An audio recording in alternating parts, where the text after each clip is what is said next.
At 6:47 in the morning on June 6, 1944, moonlight draped the waters off Tawi Tawi like a thin sheet of steel. A single wake cut through it, narrow and bright, as sonar pings rolled across the surface like distant hammer blows. In the cramped conning tower of an American submarine, a commander watched 3 destroyers sweep the sea with the patience of hunters who believed the night belonged to them. His boat was slower. His hull was thinner. His margin for error was measured in heartbeats. Yet he turned toward them. Spray lifted off the bow as the submarine pressed ahead, closing the distance against vessels built to kill it. Old doctrine said, "Run deep and stay hidden." He knew the truth written in the pressure of those moments. When the hunters expect you to flee, stepping forward changes everything. What followed in those early days of June would ripple far beyond a single chase in the southern seas. 4 destroyers would fall. A major fleet would abandon its anchorage. A great battle would begin on uneven footing because of one patrol few people ever heard about. How does a single submarine bend the path of a fleet built for empire? And why did its crew believe an attack was safer than escape? We return now to the waters off Tawi Tawi. But before we continue, don't forget to subscribe to WW2 Secret Archives and leave a comment about which country you're watching the video from. The southern reaches of the Philippine archipelago carried a heavy stillness in the early summer of that year. Heat clung to the air like damp cloth, settling into every inlet and channel between the islands. At Tawi Tawi, the anchorage chosen by the Imperial Japanese Navy, that heat mixed with a haze of fuel smoke rising from dozens of warships preparing for a campaign that demanded precision they no longer possessed. The mobile fleet had gathered there because the waters were sheltered, the channels narrow, and the approach routes easy to defend. On paper, it was the safest place in the southern seas. That safety was more fragile than it looked. Japanese planners faced a problem they could not solve with charts or discipline. Their carriers could not operate without a ring of destroyers to shield them from submarines. Their pilots needed calm seas and clear skies. Their fuel reserves were thin, a consequence of long convoy lanes hammered by American submarines for nearly 3 years. Every gallon burned at anchor was 1 less gallon available for the carrier strikes they hoped would stop the American advance toward the Marianas. The mobile fleet gathered with the weight of expectation on its decks. 4 battleships, including a giant built for another era, sat in the anchorage. Carriers stretched across the horizon, their flight decks crowded with aircraft and crews still learning their craft. Cruisers formed the inner circle, guarding the fleet's heart, while destroyers patrolled the perimeter in tight patterns meant to keep lurking submarines at bay. This was the largest concentration of Japanese naval power assembled since the disaster at Midway.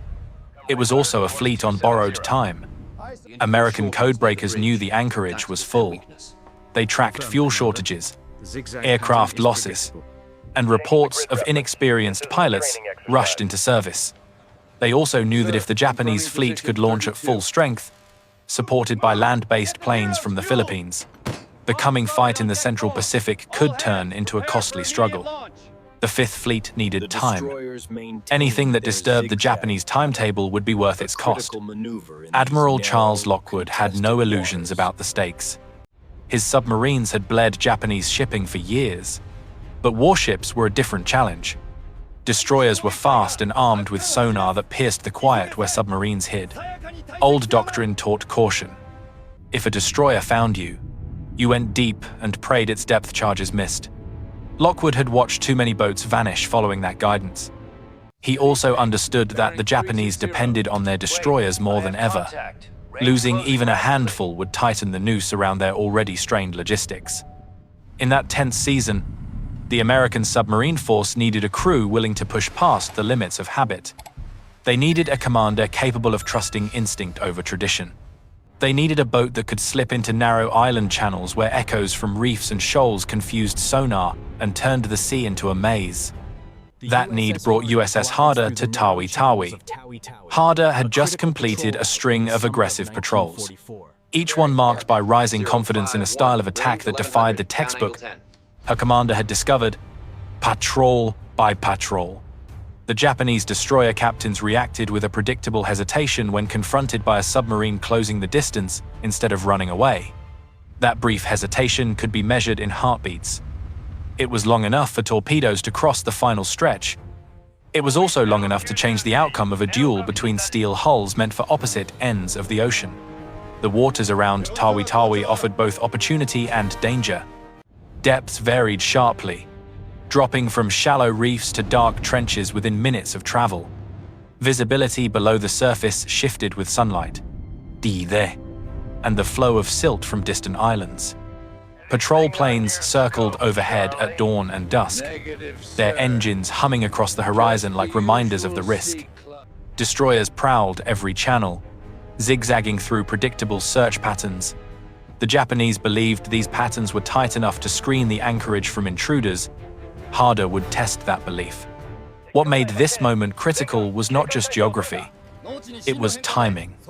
Operation Ago, the Japanese plan to strike the American fleet as it advanced toward the Marianas, depended on synchronized movement. Carriers would launch aircraft from carefully chosen ranges. Land-based squadrons would reinforce the attack. Destroyers would herd the fleet into position, guarding its flanks and escorting fuel ships to the front. The plan assumed days of preparation, scouting flights, and long hours of controlled movement. A single disruption could unravel that plan. Every destroyer assigned to patrol duty at Tawi Tawi played a role in holding the schedule together. Losing even one meant shifting assignments. Losing several forced the Admiralty to choose between escorting carriers or protecting convoys, between guarding their perimeter or preserving their dwindling fuel fleet. The mobile fleet could not afford delays. Yet it was anchored in a place where a patient submarine might reach out and take a piece from its armor.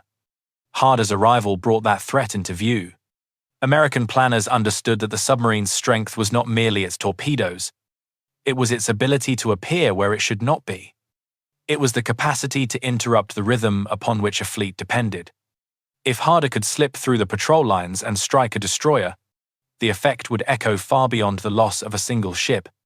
It would force the Japanese to reconsider the safety of their anchorage, their patrol routes, and their timetable.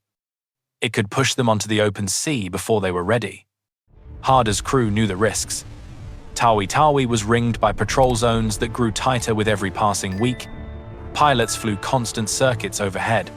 Destroyers practiced coordinated attacks, working in pairs and trios. Sonar operators were alert, knowing that any contact could be the submarine they had been warned about. The anchorage was a fortress built on the assumption that submarines would avoid its narrow waters. Harder approached with the intent to break that assumption. In the days before the first encounter, the submarine moved carefully through currents that pushed against her hull and carried her wake into brighter patches of water. Her crew tracked the rhythm of destroyer patrols, memorizing the turn intervals and the speed changes that marked a search pattern. They recorded the drone of patrol aircraft and timed their dives beneath the paths of those engines. The submarine became a shadow moving through a maze drawn by enemies who believed they had sealed every exit. The stakes rose with every mile. The mobile fleet was preparing to move. The American Fifth Fleet was preparing to meet it. Between them lay a narrow window where a single submarine could shift momentum. Harder was not sent to defeat the fleet. She was sent to disturb its balance, to cut at the threads holding its plan together, and to do it in waters where even silence could be deadly. Before the first torpedo left her tubes, the fate of carriers and pilots and far-off battles depended on whether a single submarine could slip close enough to strike without being crushed in return. The sea around Tawi Tawi was about to become the place where doctrine met desperation, and where a slow, patient boat would test the strength of a fleet poised for a major battle it believed it could still win. The sequence began before sunrise on the 6th day of June, when the sea south of Tawi Tawi held a faint silver glow. At exactly 0647, Harder moved at periscope depth, her hull slipping through calm water as the first hint of daylight touched the horizon. 3 Japanese destroyers had been dispatched in the early hours to locate the submarine, whose trail had been sighted by a patrol aircraft shortly after 0300. They moved at high speed, cutting long arcs across the sea as their sonar pings rolled outward in steady pulses. The lead destroyer, Minazuki, approached from the northeast at roughly 30 knots. Through the periscope, the commander watched her bow lift and fall. Steady in the thin morning light, Harder turned to meet her. The distance closed to just over 1,000 yards. The destroyer held her course in a classic down-the-throat angle, leaving a narrow window of approach. Harder fired 4 torpedoes. The submarine immediately drove down at a steep angle, the bow tilting sharply as the crew braced for the counterstrike. Roughly 40 seconds later, 2 explosions broke through the water. A third followed almost instantly, lifting Harder's stern before it crashed back down. Minazuki split amidships and went under within minutes. The sea calmed again, leaving only smoke drifting above scattered debris. Night fell on the 7th day of June with no moon and heavy cloud cover. Harder surfaced at roughly 0230 to ventilate and begin charging batteries. The air was warm and thick. The sea lay flat. At 0312, the radar operator called a contact bearing 095, range approximately 8,000 yards, closing fast. The target's speed, close to 28 knots, made its identity plain. A destroyer. It was Hayanami. She had been searching for American submarines since shortly after 0100 and had received orders to return to base around 0300. Her captain had begun the final transit home. Harder increased speed to reach the destroyer's radar blind arc before she could recognize the threat. The submarine pushed forward, climbing toward her maximum surface speed of just over 20 knots. At around 4,000 yards, Hayanami's radar detected Harder but misidentified her as another destroyer on a similar homeward course. That mistake lasted only moments. When the distance fell to roughly 3,000 yards, the Japanese captain realized the truth and ordered flank speed with a hard turn to ram. Harder held course. At slightly over 2,000 yards, she fired 4 torpedoes. 2 struck Hayanami's starboard side near the aft magazine. The explosion sheared the stern away. The destroyer rolled nearly 90 degrees, propellers still turning as she slipped underwater stern first. Her captain and nearly 150 sailors were lost. The 8th day of June brought patrol conditions shaped by tide and terrain. The Sibutu Passage was narrow, with shifting depths and currents that could bend a submarine's wake in unpredictable arcs. Around 1400 hours, Harder's lookout sighted 2 destroyers patrolling the passage in standard formation. The vessels moved at roughly 25 knots and performed regular zigzag maneuvers, altering course almost every 8 minutes. Harder tracked their pattern from a submerged position, mapping the timing of each turn. Shortly after 1630, one of the destroyers, Tanikaze, altered heading and began a direct approach toward Harder's projected position. The distance fell to 3,000 yards, then 2,500, then 2,000. At roughly 1,200 yards, Harder fired 4 torpedoes in a spread with 17-second intervals. 1 torpedo passed wide. The next 2 found the destroyer, one striking near the bridge, the other hitting a forward magazine. The explosion was immense, loud enough to be heard inside Harder even with every hatch sealed. Tanikaze broke into 2 major sections that sank within moments. The surviving escort charged Harder's presumed firing position and released a series of depth charges. Harder dropped toward 400 feet, her crew enduring the violent pressure shifts as explosions erupted above. The submarine shook under the hammering concussions, but the hull remained intact. After roughly 40 minutes of searching, the escort withdrew. The 9th day of June began before dawn. At approximately 0500, Harder rose to periscope depth roughly 12 miles southwest of Tawi Tawi. In the dim light of early morning, 4 destroyers appeared in line abreast formation, moving steadily and sweeping the sea with active sonar. Their pings were loud enough to be heard by Harder's sound operator, even without headphones. Harder carried only 8 torpedoes. The commander studied each destroyer carefully. The lead vessel zigzagged sharply. The second maintained a consistent course. That steadiness made her the most reliable target. Harder maneuvered into firing position as the destroyers advanced. The sea held a grey stillness as the distance tightened. At 0612, with the range near 4,000 yards, Harder held fire. 3,000 yards, then 2,500. The destroyer turned toward Harder. The submarine waited through the final seconds as her bow aligned with the target. At roughly 1,800 yards, Harder fired 3 torpedoes. All 3 struck the destroyer's port side within a brief interval. The resulting explosion sent debris high into the air and broke the vessel's structure. She rolled and sank in well under 2 minutes. The remaining destroyers converged at once. Harder descended toward 500 feet. Depth charges detonated in rapid bursts. 23 charges fell in the first 10 minutes. The lights failed. Emergency circuits switched on. A pipe in the forward torpedo room ruptured, spraying seawater across the deck. For nearly 2 hours, the destroyers circled and attacked. Eventually, their depth charge supplies ran out, and they retreated north. 4 destroyers had been lost in 4 days. This sequence reached Admiral Ozawa the following morning. Each loss reduced the mobile fleet's escort strength. More important, the presence of an American submarine close to the anchorage signaled that the fleet's position was compromised. Operation Ago required precise timing. The plan called for departure around the 15th day of June, but the escalating submarine threat forced Ozawa to act. On the 10th day of June, shortly after 0800, the mobile fleet departed Tawi Tawi nearly a full week ahead of schedule. This early departure reshaped the coming battle in the Philippine Sea. Japanese reconnaissance flights burned precious fuel with limited results. Destroyer screens were scattered across multiple patrol zones, reorganizing as they moved. Supply ships lagged days behind. When American carriers located the fleet on the 19th day of June, Japanese aircraft were still launching and Japanese picket lines were still forming. Harder did not know any of this.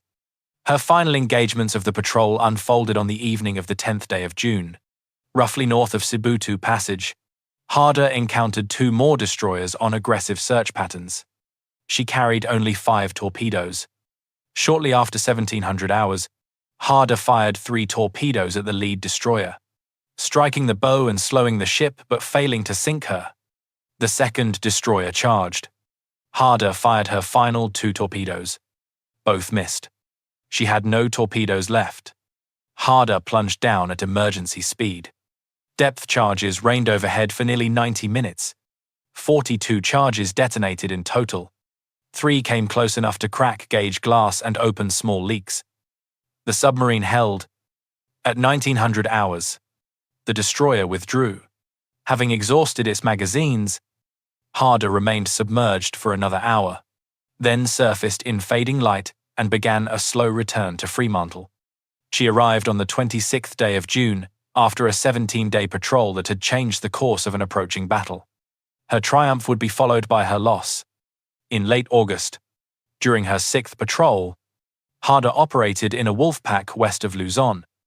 Early on the 24th day of August, shortly after 0453, the submarine USS Harder observed Harder on the surface roughly 4,500 yards to the south.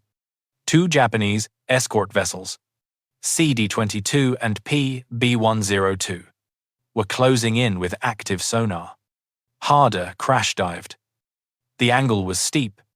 Her diesel engines were still running as she passed below the surface, leaving a long bubble wake visible to the escorts. At 0547, CD-22 delivered her first depth charge run. Several charges detonated within 50 feet of Harder's pressure hull. The stern compartment flooded rapidly.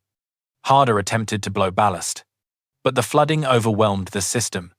At 0552, a second pattern struck directly across the weakened hull. Multiple ruptures occurred. Power failed. Darkness closed across the compartments. Harder sank past her maximum depth. The hull collapsed under the pressure.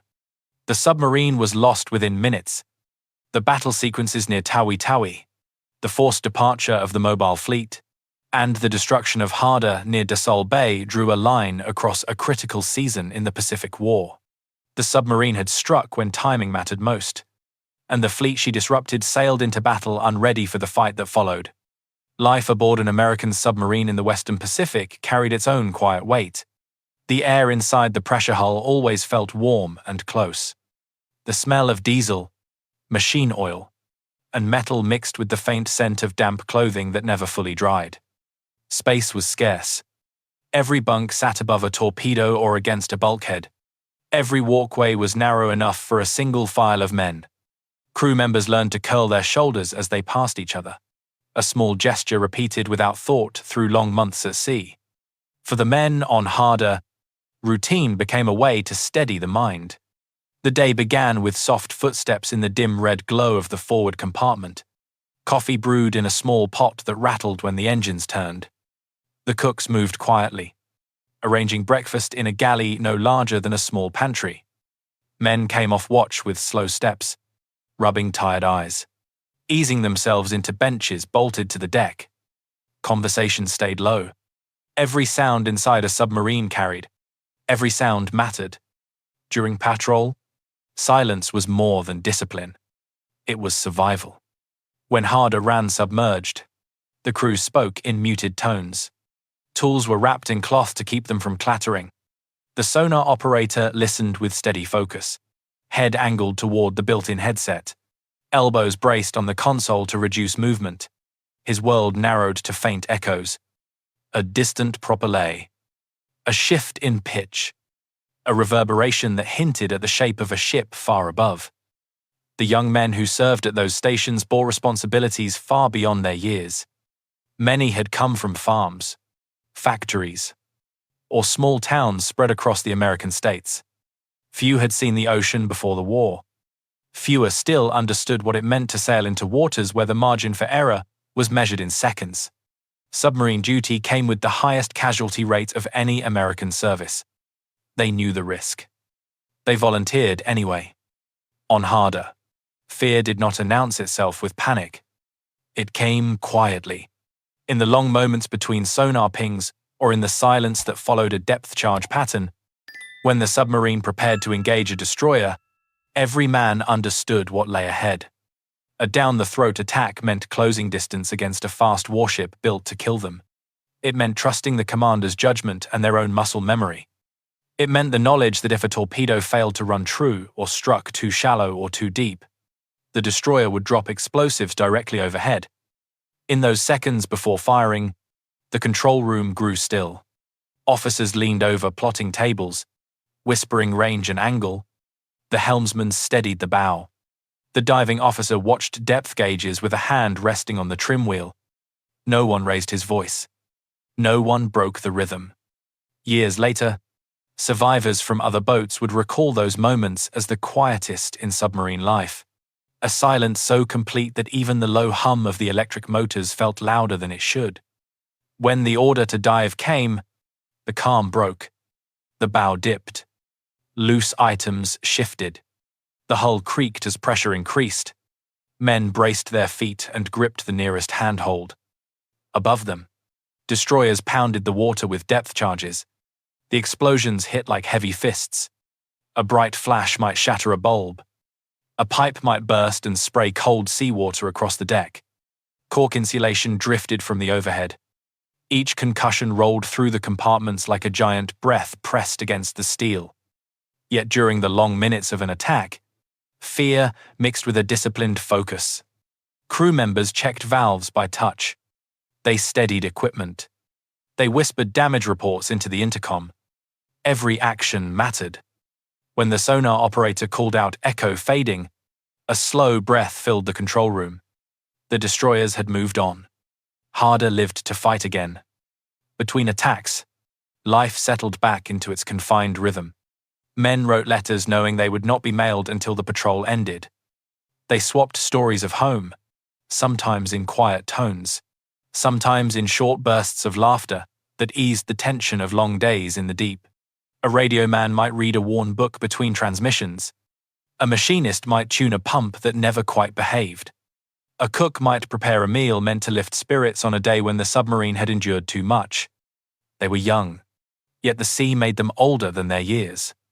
During Harder's most dangerous patrol, the crew learned to read the commander's expression as much as his orders. When he stepped into the conning tower, they sensed the shift in air. When he placed a hand on the periscope grip, they understood the geometry of the next few minutes. Trust ran through the submarine like a current. They trusted each other to load torpedoes in darkness. They trusted each other to hold the boat level during a crash dive. They trusted each other to stay calm when the hull groaned under the weight of deep water. The cost of that trust was never hidden from them. They knew the names of boats that had not returned. They remembered the stories told at Fremantle or Pearl Harbor when a submarine was declared overdue. A patrol might last weeks. A loss could last a lifetime. Harder's final moments in August carried that weight in full measure. When the submarine crash-dived south of Dasol Bay, the crew moved with the instinct of men who had drilled for every emergency. They heard the first depth charges explode above. They felt the stern shake under the force of the near hits. Compartment after compartment filled with the sounds of strain. Men braced against rails. They worked without panic, even as water surged into the after section. They fought to press the submarine upward. They fought to keep the boat alive. Darkness came quickly. The pressure outside grew relentless. The hull failed in the space of a breath. For the 79 men aboard, there was no time for final words. Only the knowledge that they had given everything the sea demanded of them. In the decades that followed, families kept their stories alive. Letters were saved. Photographs were placed in frames. Children and grandchildren visited memorials. The men of Harder were remembered not for the steel they served in, but for the courage they carried through narrow passages and deep waters. They were remembered for their steadiness, their labor, and the quiet bonds formed in a world most people would never see. Their legacy lived in more than patrol reports and citations. It lived in the understanding that heroism on a submarine was not loud. It moved in silence, in confined spaces, and in the hands of young men who held their fears in check while the ocean pressed against a thin hull of steel. They served knowing the risks. They served knowing the cost. They served together in the deep. The news of Harder's June patrol did not reach the American public in real time, but its effects moved swiftly through naval headquarters across the Pacific. At Pearl Harbor, analysts tracked each radio report with growing attention. The sinking of one destroyer was notable. The sinking of 2 in 2 days raised questions. The sinking of 4 in 4 days forced a strategic re-evaluation. The pattern revealed that a single submarine, used with precision and aggression, could alter the rhythm of an entire fleet. American commanders recognized what the Japanese understood only after the damage was done. Destroyers were the backbone of any carrier screen. They guarded flight decks from submarine attack. They escorted supply convoys. They conducted search patterns that allowed carriers to operate with freedom. Each destroyer removed from the order of battle left a hole no aircraft could fill. When Harder broke the defensive ring around Tawi Tawi, she did more than sink hulls. She forced a fleet to move. In Washington, intelligence officers studying the shifting Japanese deployments saw an unusual acceleration in fleet orders during early June. Reconnaissance flights from the Marianas confirmed the dispersal of Japanese vessels across a wider stretch of ocean than expected. The early departure from Tawi left supply ships trailing behind. Carrier formations stretched thin. The Japanese plan for coordinated operations weakened before the battle began. As Harder returned to Fremantle to rearm and repair, the consequences of her patrol played out across the Philippine Sea. American carriers maneuvered into position with better fuel reserves, better intelligence, and a more stable screen of escort vessels. Pilots flew with confidence born from preparation rather than haste. When the Japanese fleet was sighted on the 19th day of June, conditions favored the American side before the first aircraft had launched. The contrast between the two fleets reached beyond the water. Newspapers across the United States, unaware of Harder's role, focused on the dramatic scale of the unfolding carrier battle. Reports from war correspondents described American aviators meeting waves of Japanese aircraft with disciplined formations and superior training. Radio broadcasts carried early summaries of the fighting, noting the remarkable loss ratio of Japanese planes to American planes. Few civilians understood how much of that imbalance stemmed from the disarray caused by early fleet movement. Within naval circles, however, the connection was unmistakable. Dispatches sent to Admiral Lockwood emphasized the strategic value of Harder's actions. Her aggressive style reflected a broader shift in American submarine doctrine, a philosophy that embraced risk in pursuit of decisive results. Submarines were no longer limited to avoiding destroyers. They were learning to challenge them, using precision attacks that forced surface ships to react under pressure. This evolution shaped the final year of the war, especially as merchant shipping dwindled and the Japanese Navy struggled to protect what remained. Around the world, Allied observers noted the rapid collapse of Japanese carrier strength following the Philippine Sea battle. British naval planners in London studied American carrier tactics and reported that Japanese air power had suffered losses from which recovery appears unlikely. Australian intelligence briefings noted the decline in Japanese convoy traffic and the increasing difficulty of supplying distant garrisons. The shifting balance of power across the Pacific was visible not only in headlines, but in the silence along sea lanes once busy with Japanese shipping. For American families, the war continued as a distant storm. They listened to radio broadcasts describing victories on islands with unfamiliar names. They read casualty lists and telegrams delivered to neighbors' homes. Few knew the names of individual submarines. Fewer still learned the details of patrols conducted in deep water far from shore. Yet submarines played a role that shaped the very rhythm of the conflict, striking supply lines and warships alike.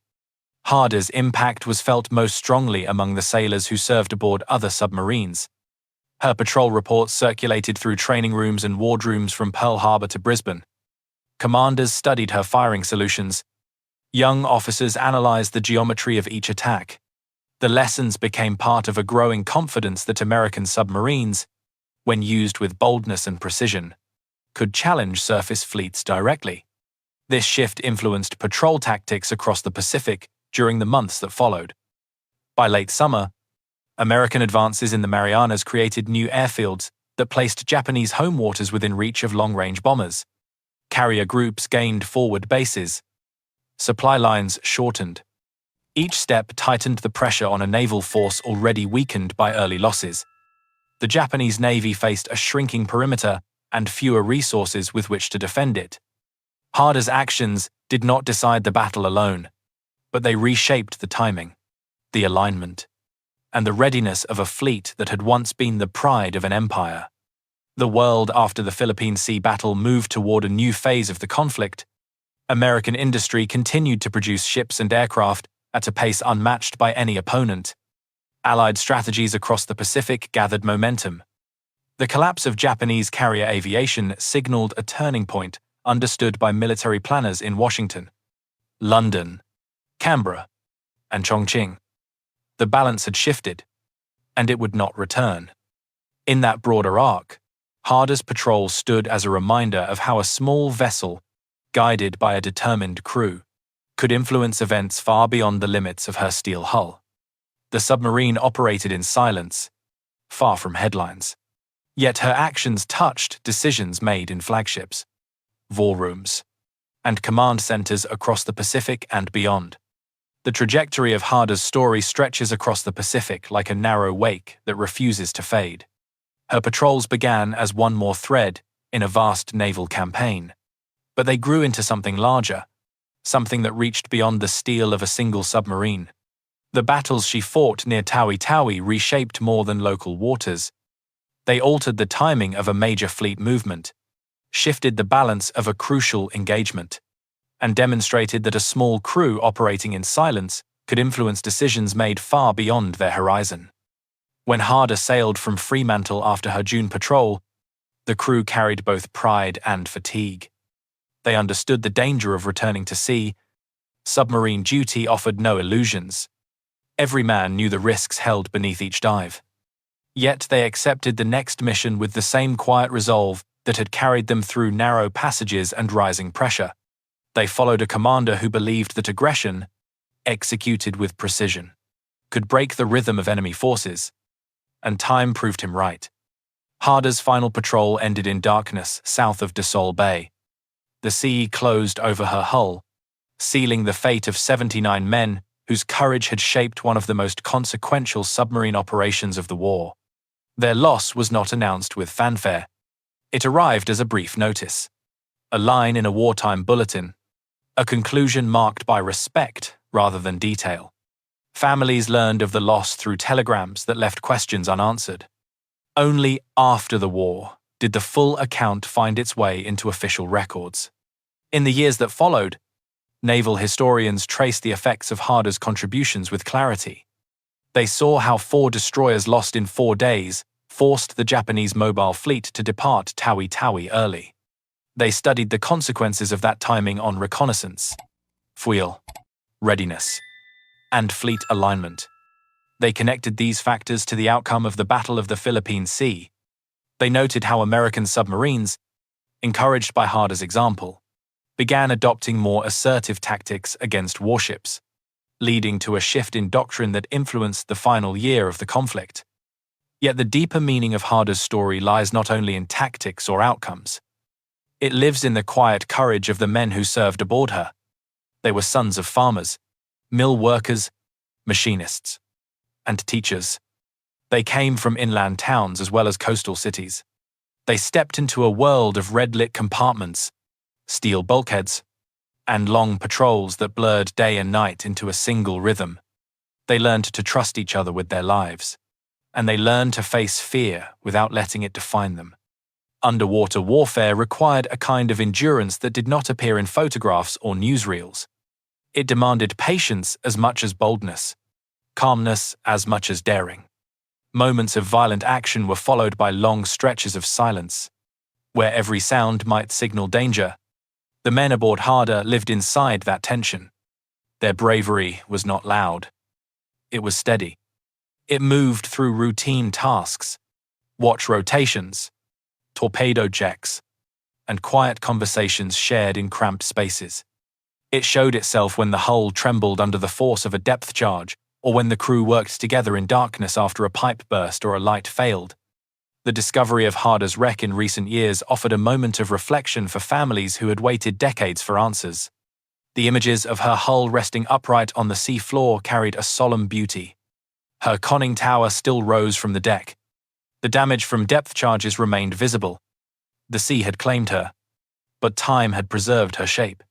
For relatives of the men aboard, the discovery provided a place to imagine their final moments, and a measure of comfort in knowing that the submarine had come to rest in dignity.